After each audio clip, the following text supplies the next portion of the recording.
Hello everyone, welcome back to my channel. आज मैं share करने वाली हूँ कुर्ती की कटिंग बहुत ही इजी तरीके से, और इसको मैं सादा कुर्ती को ही फैंसी लुक देने वाली हूँ, वो दूंगी मैं बाद में। तो चलिए फिलहाल आपको हम कटिंग बताते हैं। तो देखिए, कटिंग के लिए मैंने चादर कपड़ा फोल्ड कर लिया है, जो मेरे पास है सवा दो मीटर करीब है, 2 मीटर है। और देखिए हमारी जो चेस्ट है वो है 36 इंच की। 36 का हम चौथा हिस्सा कर लेंगे तो 9.5 इंच हो जाएगा। 9 इंच में हमने 2 इंच और प्लस कर लिया मार्जिन के लिए, तो टोटल हो गया 11.5 इंच का। तो इस तरीके से मैंने 11.5 इंच का कपड़ा इस तरीके से चादर फोल्ड किया और 11.5 इंच पर निशान लगा दिया। अब इस निशान को हम पूरा सीधा मार्क कर देंगे। अब चलिए, अब हम शोल्डर, गला, आर्म होल ये सब कटिंग कर लेते हैं।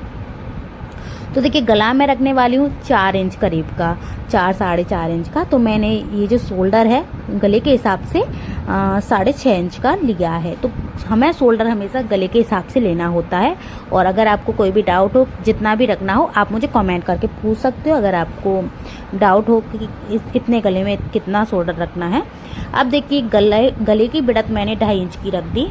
अब मैं गले का जो नीचाई है, जितना लंबा मैं गला बनाने वाली हूँ, उसका नाप लगा दिया मैंने 4 इंच का। अब इस तरीके से हमने निशान लगा दिया। अब देखिए, ये हमने चौकोर शेप दे दिया और नीचे की साइड से राउंड शेप दे दिया। अब ये हमारा गले का शेप हो गया। अब हम आर्म होल का शेप लगा देते हैं। निशान लगा दिया है मैंने 6.5 इंच का, और जो हमने ऊपर से निशान लगाया है 6.5 इंच का, वही हमें यहाँ से 6.5 इंच का निशान लगा देना है, क्योंकि 6.5 इंच ही हम नीचे से रखने वाले हैं। अब इसको हम मार्क कर देंगे सीधा, और नीचे से भी हम सीधा निशान लगा देंगे। और निशान लगाने के बाद में राउंड शेप दे देना है इसमें हल्का सा। अब चलिए नीचे की साइड में आ जाते हैं। जो आर्म होल है वहाँ से हमें 7 इंच का कमर का निशान लगाना है। कमर से नीचे 7 इंच का वहाँ पे हिप्स का निशान लगाना है।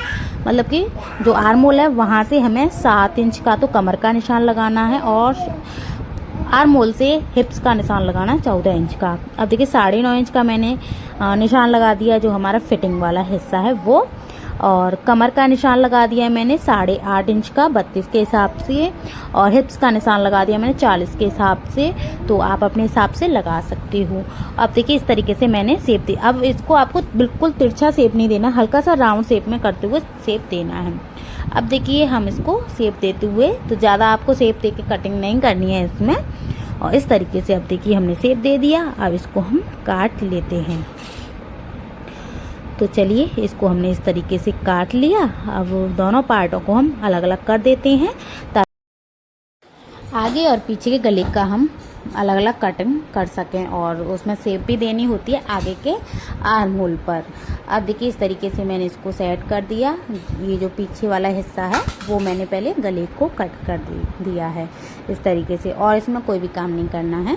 और इसकी जो लंबाई है वो मैंने बताई नहीं है, क्योंकि लंबाई जितनी थी कपड़े की उतनी मैंने ले ली है। और इसकी जो लंबाई है थोड़ी मुझे कम भी लग रही है, और भी इसकी जो लंबाई है वो बढ़ाऊंगी। जब सिलाई की वीडियो आपके साथ शेयर करूंगी, अगली वीडियो सिलाई की आएगी, तो उसका वेट ज़रूर करना। बहुत ही प्यारी सी मैं कुर्ती बनाने वाली हूँ, और डिज़ाइन वगैरह डालने वाली हूँ। थोड़ा सा क्लिप मैं इसमें भी शेयर कर दूँगी। अब देखिए, गले का निशान लगा दिया मैंने 7 इंच का। 7 इंच का हम गले को कट कर लेते हैं।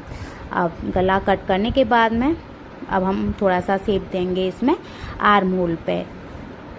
तो देखिए, ये जो राउंड होता है इधर वाला, वो होता है आर्म होल। अब आधा इंच पीछे लेते हुए इसमें शेप दे देना। आधा इंच का शेप देना होता है हमें, चाहे ब्लाउज हो, चाहे सूट हो, चाहे कोई भी ड्रेस हो।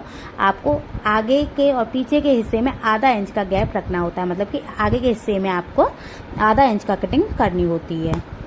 अब देखिए, हमने कटिंग कर दी। अब चलिए स्लीव की कटिंग कर लेते हैं। स्लीव के लिए इस तरीके से जो भी बचा हुआ पार्ट है वो मैंने इस तरीके से चादर फोल्ड करके रख लिया है। तो ये केवल 2 मीटर कपड़ा है मेरे पास, और ज़्यादा नहीं है।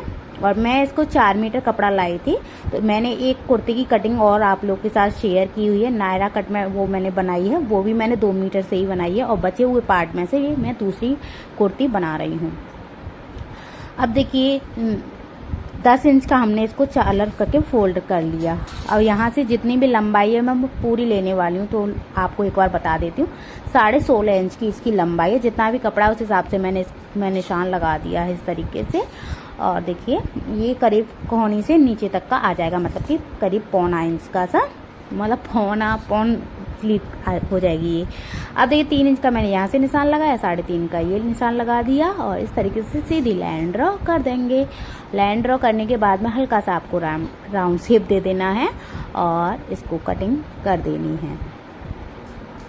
तो देखिए ये कटिंग कर दी हमने और आप अपना छोटा बड़ा के हिसाब से ले सकते हो इसको।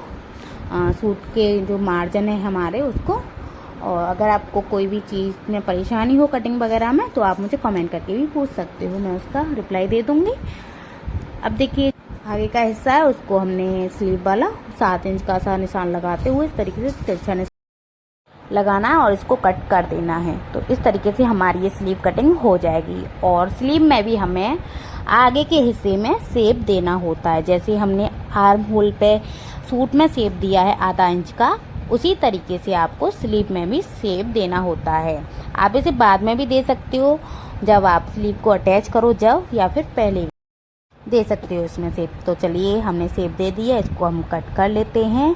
और फिर इसका मैंने जो सिलाई की वीडियो थोड़ी सी इसमें डाल दी है क्लिप, वो मैं आप लोग को फाइनल लुक दिखाती हूँ किस तरीके से मैंने इसको बनाया है। बहुत ही प्यारा सा है। और अगर आपको दूसरा वीडियो चाहिए तो आप मुझे कमेंट कर देना, मैं आप लोग के पास उसका लिंक शेयर कर दूंगी। और इसको मैं वैसे दूसरे दिन ही शेयर करने वाली हूँ, इसके दूसरे दिन, क्योंकि बहुत ही प्यारी सी हमने कुर्ती बनाई है। आप इसे आने जाने के लिए भी यूज में ले सकते हो। केवल हमारे ये 45 रुपये मीटर का कपड़ा आया था, केवल 90 रुपये की ये कुर्ती बन के रेडी हुई है।